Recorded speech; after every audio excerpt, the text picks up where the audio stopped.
Good morning. Thank you for the chance to present some of our research and monitoring on the related issues of anti-corruption investigation and good governance in the public sector. This is part of our ongoing research in Ateneo Policy Center, and it draws on our ongoing research on corruption issues in the Philippines and in other countries. It focuses on the role of investigation as requested by the Commission on Human Rights to focus on this particular topic as an important tool for anti-corruption and also for promoting good governance. And it also emphasizes a systems-based approach to combating corruption and improving public goods and services. The main takeaway I would like you to have from this presentation is that anti-corruption is not just the absence of corruption, but the strong presence of better provided public goods and services, which is really what we want. And this better, more efficient provision of public goods and services uh, oftentimes effectively eases out corruption opportunities. And I will explain why that is the case. So let me begin by first providing a very simple definition of corruption as the abuse of entrusted power for private gain.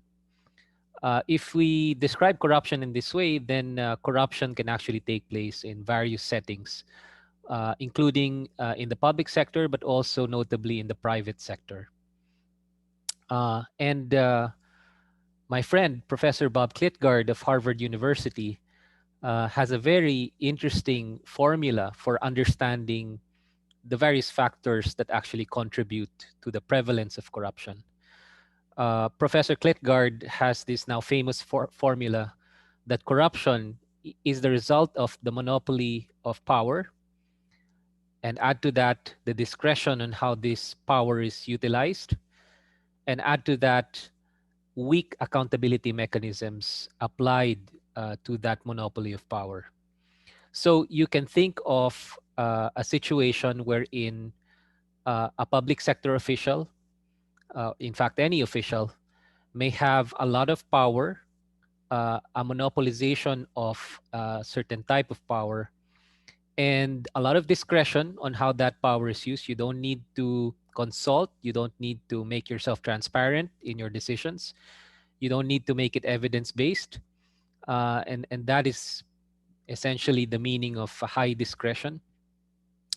And then, if you make mistakes, if you abuse that power, and you are not subjected to an accountability mechanism, then the environment actually has weak accountability. So minus accountability in the formula. So monopoly plus discretion minus accountability leads to a high prevalence of corruption. And you can think of many um, situations wherein this is the case.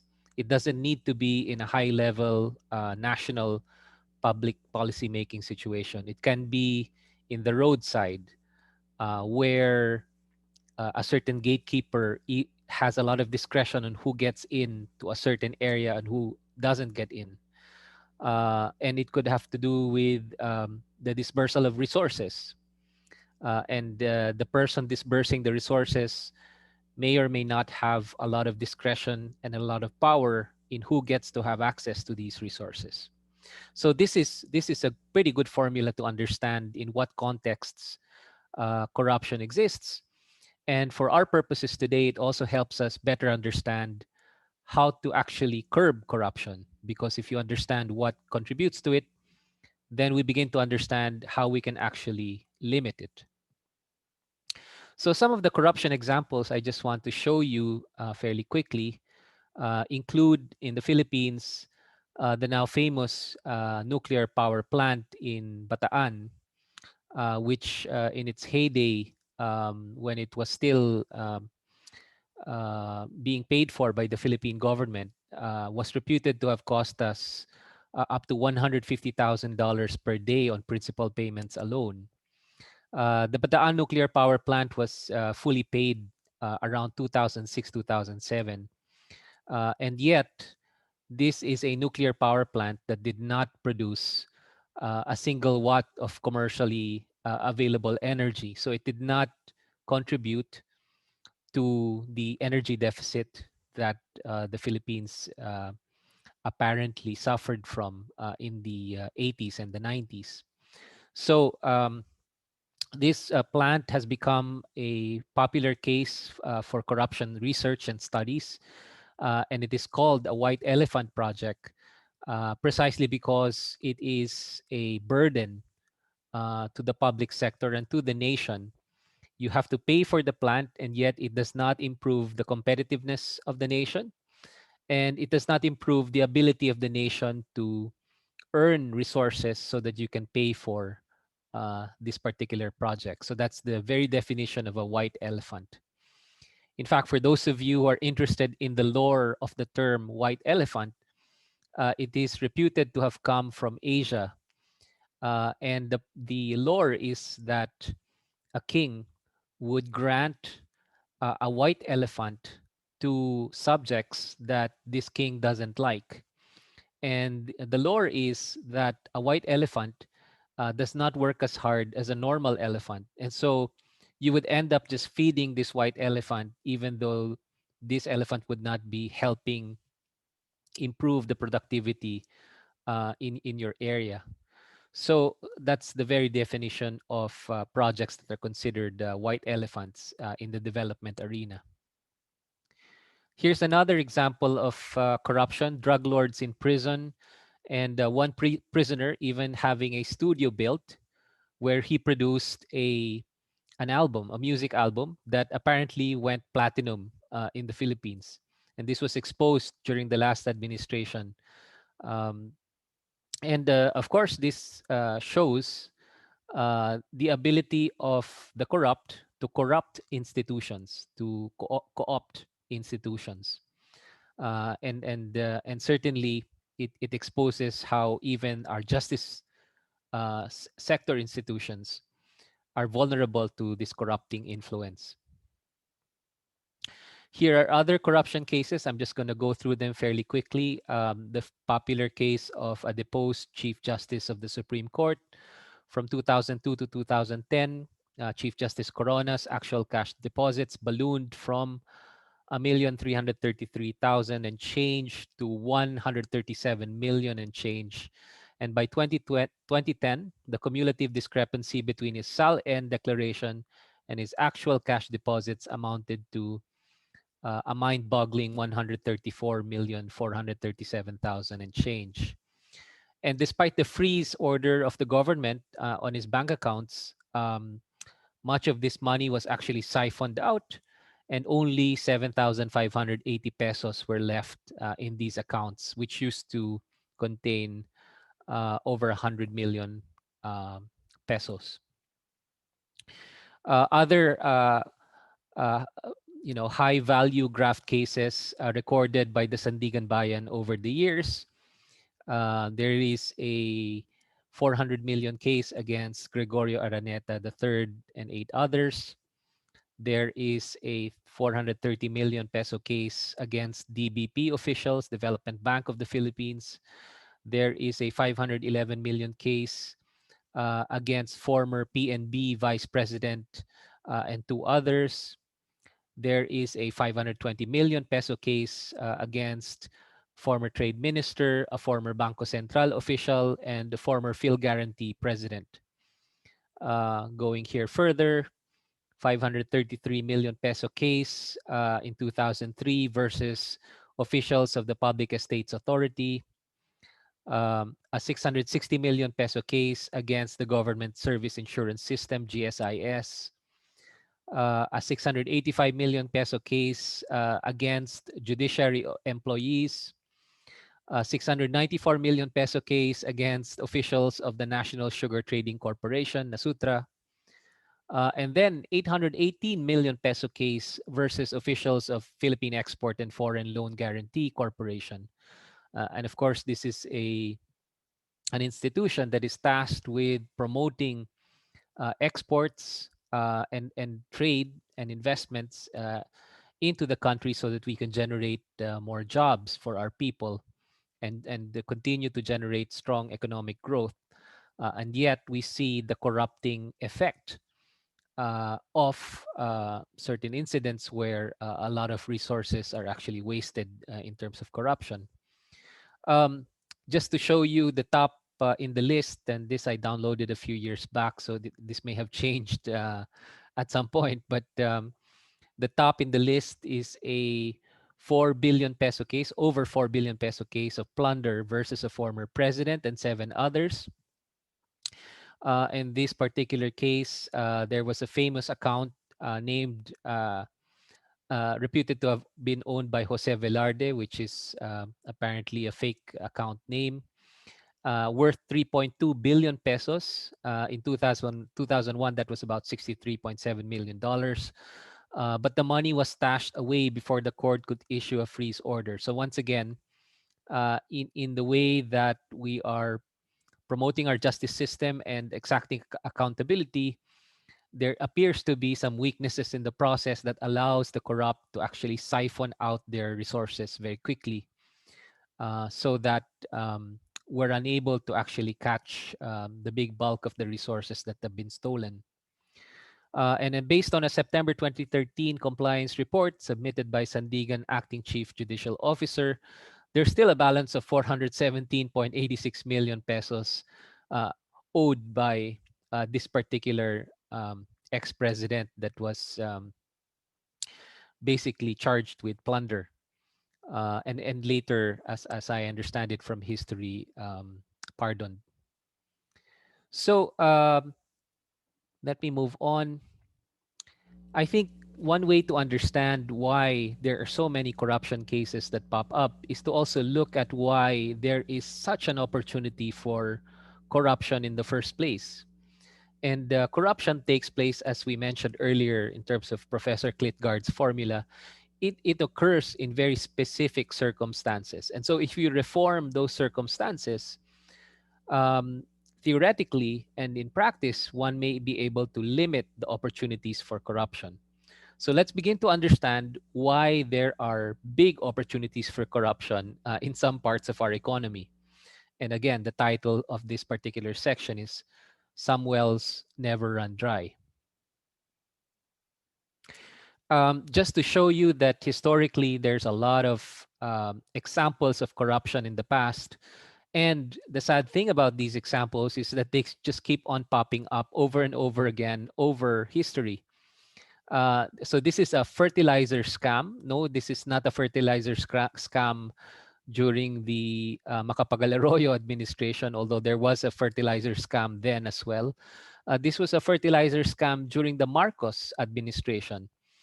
And in this case, you can see that Sugar Producers Cooperative Marketing Association um, was given credit to build a new fertilizer plant, despite the fact that there did not appear to be robust need for the output of this plant. And so one can see that public sector resources are being channeled into investments that are not necessarily responding to the precise need of the economic sectors. And so public sector resources are wasted, and yet some potential beneficiaries actually benefit immensely from these misdirected investments. Another example on land reform, and this is a budget that was allocated during the Marcos regime for land reform of about 53.4 million pesos from 1966 to 1970. And yet, a very, very small number of rice farmer beneficiaries were actually helped by government programs.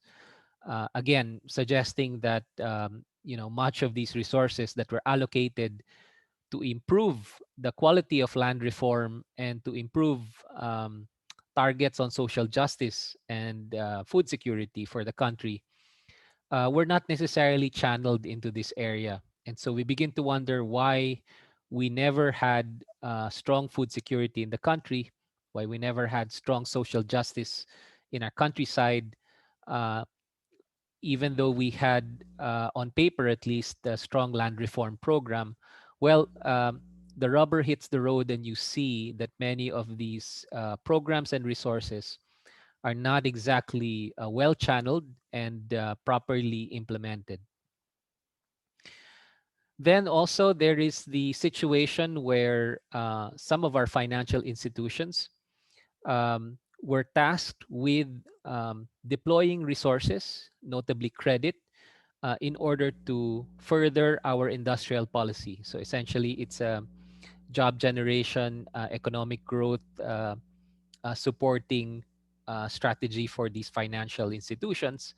And yet, we see that these resources, these scarce resources of the public sector, were not necessarily channeled into productive means. In fact, they were channeled increasingly into the hands of cronies, or people, business people very much linked to those in power, in political power, who then basically shared in the largesse with their political patrons.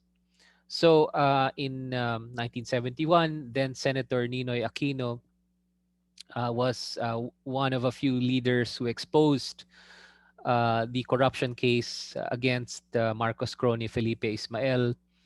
And the allegation was that a sweetheart deal was given to Ismael in the order of magnitude of about 100 million pesos during this time.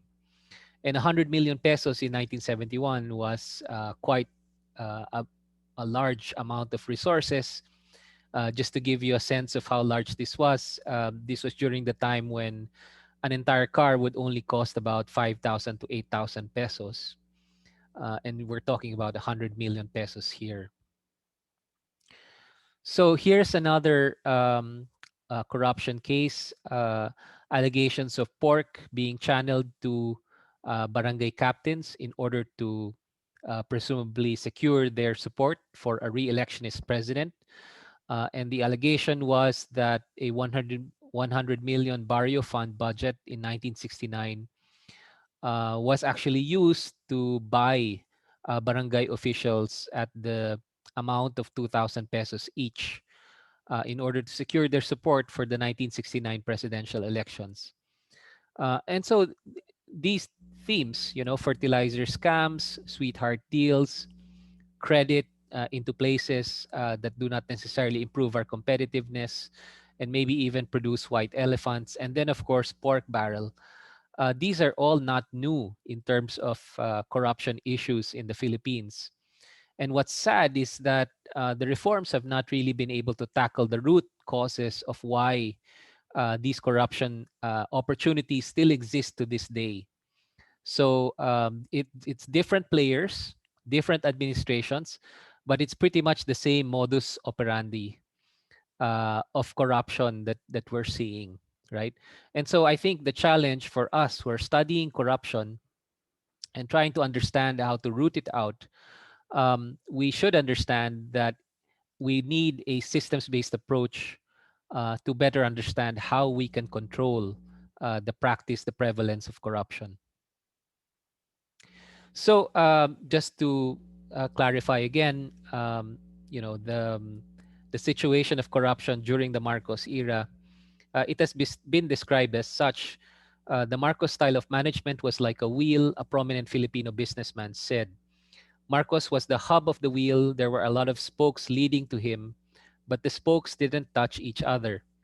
Marcos always operated through cutouts, said Richard Kessler of the Carnegie Endowment for Peace, a close observer of Philippine affairs. And then Richard Kessler goes on to say, then he would take percentages of things. What they did was give Marcos their cut. He hit everybody up for a percentage, and the way they raised it was up to them.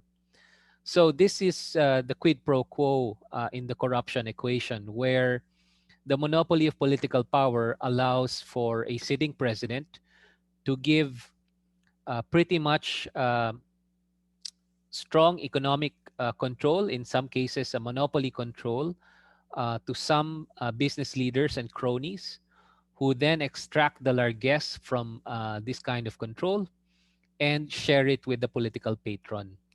which is sort of an extraction of economic rent essentially producing that corrupt result.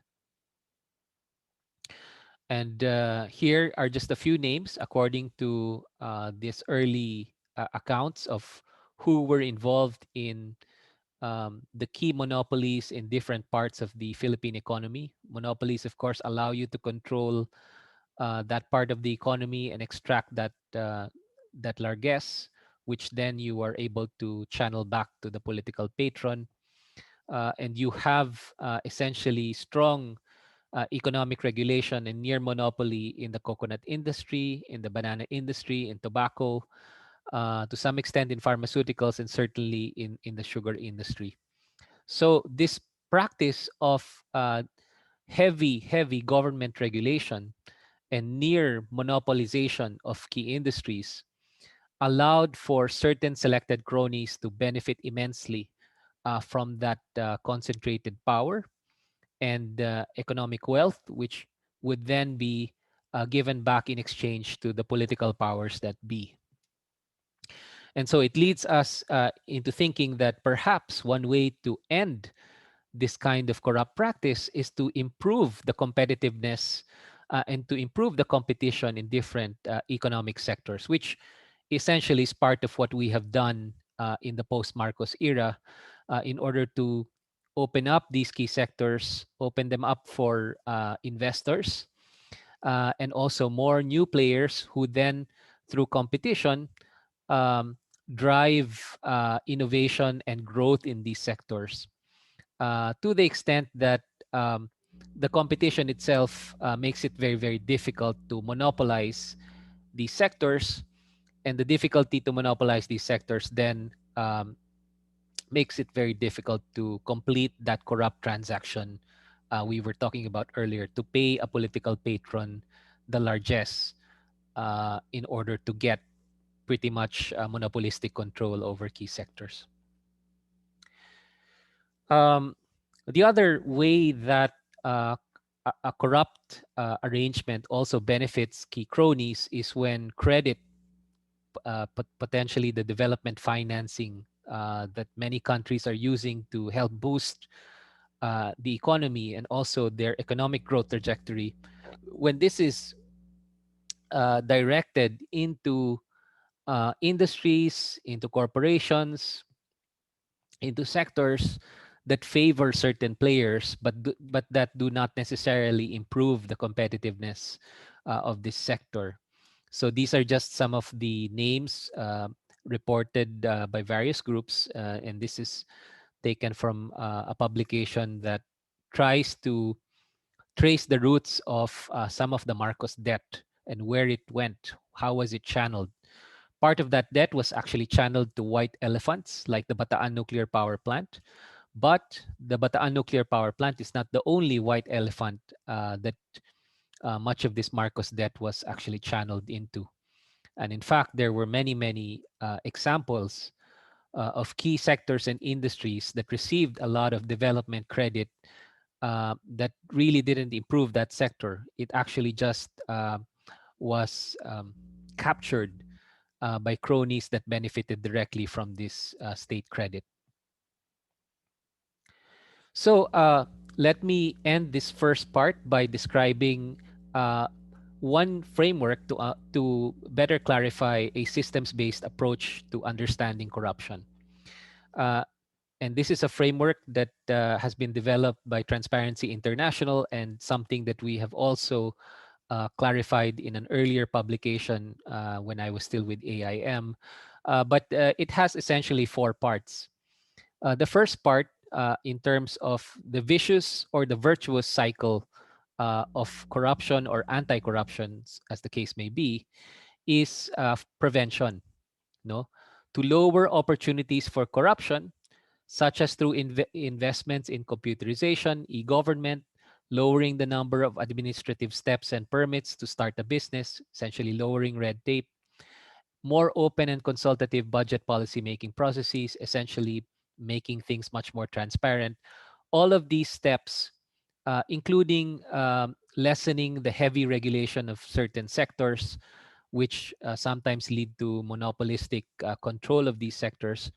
These are part of the reforms that actually prevent the opportunities for corruption in the first place. And we have seen that in some administrations, notably in those early years under the Marcos administration, in the guise of industrial policy, many sectors were actually heavily regulated. And it was precisely this industrial policy that was abused. So credit was not being directed at the development needs. They were not going to farmers. They were not going to key sectors, and in fact, were benefiting cronies. So one way to prevent such a situation is to lower the opportunities for such abuse, and part of that could take place because of these investments and deregulation. The second part is detection, and this is really what we want to discuss more of today, since I was invited to talk to you about the role of investigation and how it tempers corruption, but at the same time could be used to promote stronger human rights uh, because of the threat of investigation, because of the accountability mechanism. How does this second part work? Well, by increasing the probability of detection, and this can be done through the protection of whistleblowers, the right to information, and increased transparency. Um, this lower opaqueness in the public policy sphere allows for um, a higher probability of exposing corruption being detected, which at the same time is supposed to trigger a behavioral response by the corrupt, because they will now be concerned that there is a higher likelihood of detection. The instances of corruption is expected to go down, right? Kasi mahuhuli ka kung kung corrupt ka. So if the threat of detection is a credible one and there is a high risk of being exposed, then the logic is that fewer people will engage in the corrupt practice.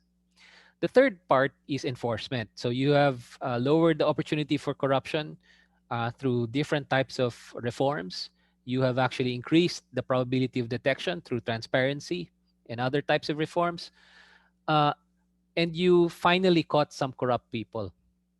So in this third step, the increase in the penalty of conviction uh, to make uh, the punishment of corruption actually a painful one, so that the threat of detection, the probability of detection, combined with the punishment from actually being convicted of corruption, is supposed to then combine into um, a big deterrent for corruption being an activity that is prevalent, right?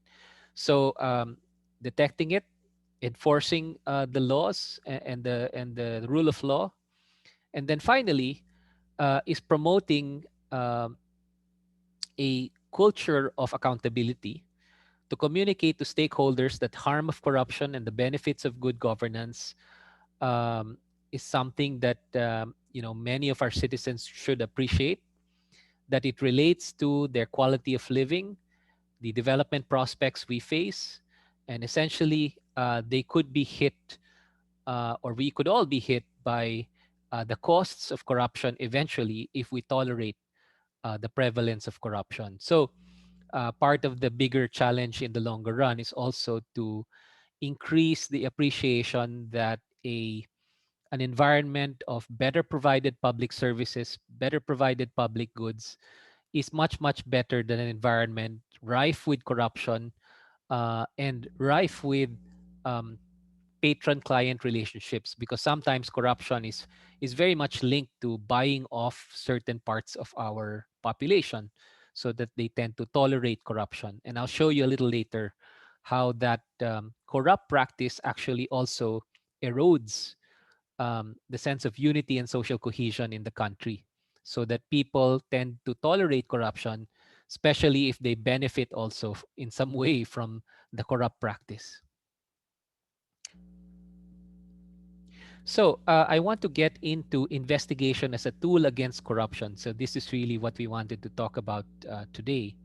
And I want to talk about this point on when is an investigation done right.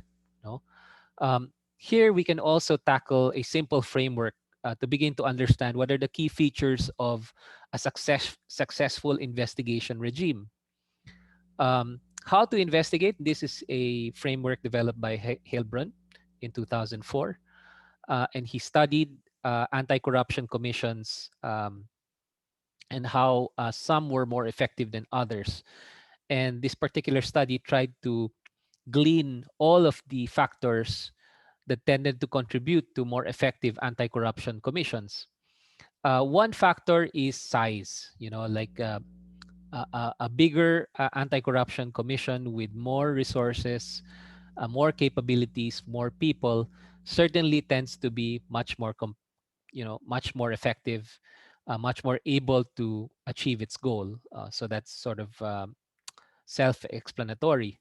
The second is an unambiguous hierarchy and transparency. What does this mean? There's sort of a clear chain of command, right? And there is a clear transparency in the way the Anti-Corruption Commission is also conducting its affairs. So part of the um, necessary reputation of an anti-corruption commission is its own integrity.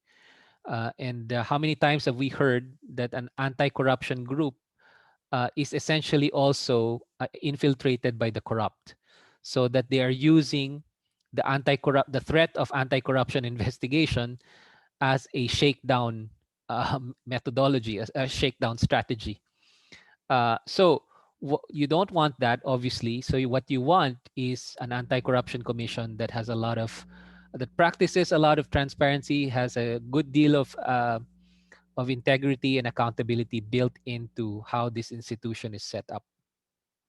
The third element is the presence of laws. This lends itself to stability over time, and of course, it takes time to combat corruption and create that culture of accountability, which would eventually defeat the culture of impunity of a corrupt environment. And the final thing, in terms of successful investigation regime, is independence and oversight. And of course, this is what anti-corruption regimes need to be. They need to be independent in order not to be influenced by the political realm. And so, what you don't want is for an anti-corruption investigation to be suspected as a basically a front for going after political enemies. It then introduces a heavy bias into the process, and you lose a lot of credibility because it's not about chasing the corrupt, it's about chasing your political enemy. So that's something you also want to avoid.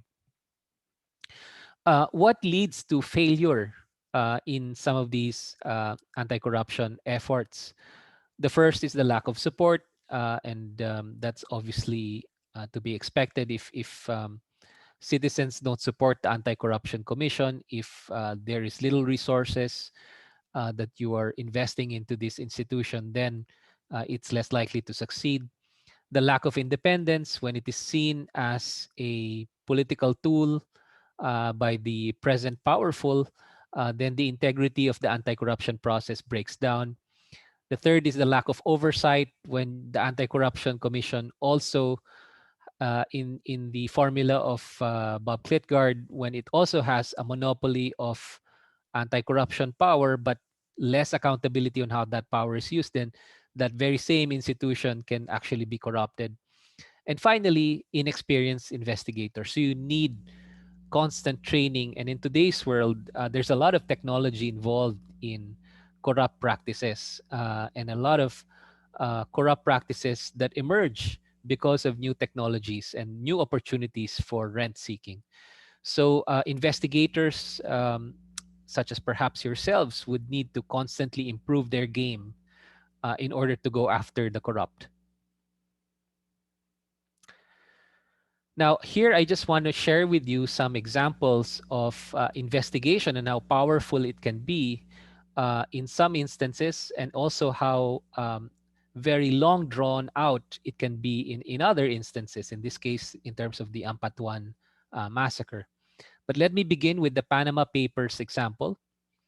The Panama Papers is considered it's sort of a shorthand for one of the incidents in recent history where there was a big leak about 1.5 million documents uh, covering about 400 influential figures, including the Marcoses, that was leaked to the media.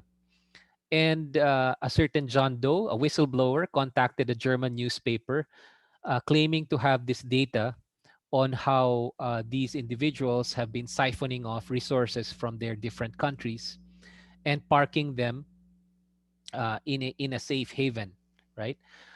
And when this whistleblower contacted a German newspaper, this German newspaper collaborated with various journalists all over the world in order to start a an international investigation, as it turned out, to study the extent to which these individuals, these influential figures, were actually embroiled in possible corrupt practices.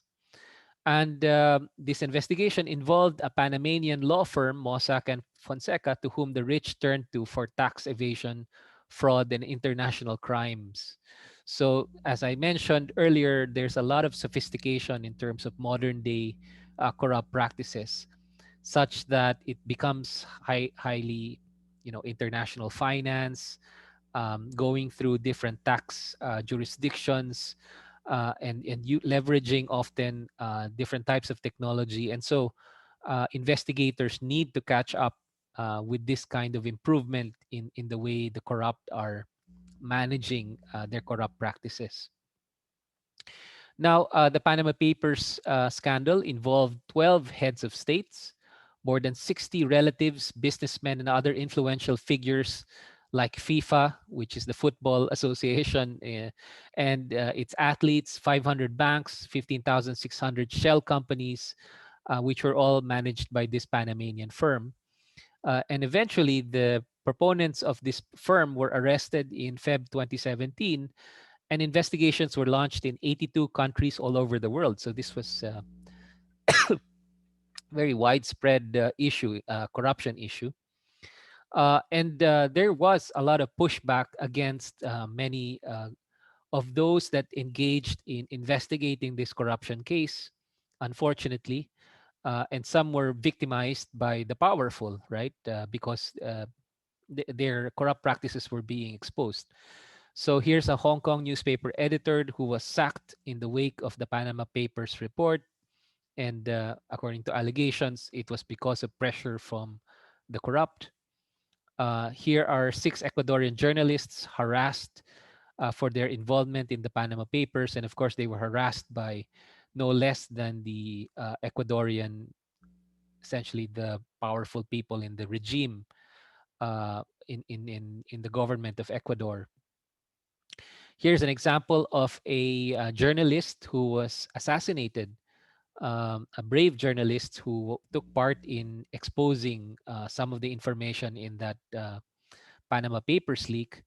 And she was actually a blogger, and very much followed by many citizens. And she helped expose the corruption in the government of Malta, which reached the highest levels of government. And it involved, in fact, the Prime Minister of Malta and the 2 closest aides of this Prime Minister. So, indeed, there is also a great risk in terms of the service of providing investigation. And so, therefore, for most societies that want to enable stronger anti corruption efforts, there must be a lot of protection and a lot of support for that investigating mechanism. And certainly for those brave enough individuals who are serving the public good, providing that public service of accountability by actually implementing the investigation function. What happens when you have such a strong sort of investigation function and an exposure of such corrupt practices? Well, you are able to stop corruption, and you might be able to recover some of the resources. In this case, reputed $1.2 billion around the world has been recovered thanks to the efforts of these journalists and investigators on this particular Panama Papers corruption scandal. Former Pakistan Prime Minister sentenced to 10 years over his involvement in some of the corruption linked to the Panama Papers leak. And then also some reforms by government to try and recover more of the resources from involved in this Panama Papers leak. Let me now go on. You know, towards the end, I would start to focus on the Philippines, of course, but this is a case which is well known to all of you, so I don't need to belabor the explanation of this case. It is actually a fat dynasty in one of our poorest provinces in the Philippines. And in November 2009, a convoy en route to Sharif Aguac was ambushed by armed men in Ampatuan, Maguindanao, and 58 were actually killed uh, that day, and 30 of them are journalists. And Andal Ampatuan Jr. turned himself in 3 days after and faced 56 counts of murder, which included Andal Ampatuan Sr. and 196 more accused. And on December 19, 2019, Ampatuan Jr., along with several other relatives and primary suspects, were finally found guilty on multiple accounts of murder and sentenced to life in prison. So this is just an example where the accountability mechanism actually becomes a long drawn out process. In this case, between November 2009 to December 2019. And throughout this process, there's a lot of risk in corrupting that accountability mechanism. And in this case, massacre witnesses were bribed to recant their testimony. So these were allegations that a lot of bribes were being offered to many of the witnesses, and for some of them, they were actually reportedly killed by um, you know those who were accused. In June of 2010, a witness was shot by an unidentified gunman. In March of 2012, another was killed, and he was another witness claiming to have driven the armed men to the venue. And in November 2014, another witness was found dead with multiple gunshot wounds, a former employee of Ampatuan Jr. So, again, throughout the process of promoting accountability, we see high risk by those people who may want to corrupt even that accountability process itself. Now, let me begin to end with a discussion of one of the final pieces of that anti corruption framework that I mentioned earlier, which is, are we really talking about a corrupt system, or are we talking about a corrupt culture? And my answer is, most likely we're talking about both. No, some systems are rife with rent-seeking opportunities because of the way our economic and other policies are structured, so that there's a lot of opportunity to actually extract rent, and the political powers that be will be able to channel some of these resources to their cronies, who would then sort of pay their political patrons in exchange. Those are possible to limit through some of the economic reforms that deregulate, open up, and increase the competition and transparency in various parts of our economy. On the other hand, if the corruption practices go unpunished, or we're unable to meaningfully expose a number of these practices, if we're not able to push some of the economic reforms that will limit the opportunities for corruption, what could turn out is a strong culture of impunity, where the corrupt think that they can get away with it. In this case, I just showed you an example of a politician, a very powerful political family in the south of the Philippines, who thought they could kill 58 people and get away with it, right? Um, which in many ways still boggles the mind that some Filipinos in 2009 thought they could kill in 2009 58 Filipinos, and they would not face, they probably thought they would not face accountability. So what happens when that is the case is there's a threat of a culture of impunity taking root. And let me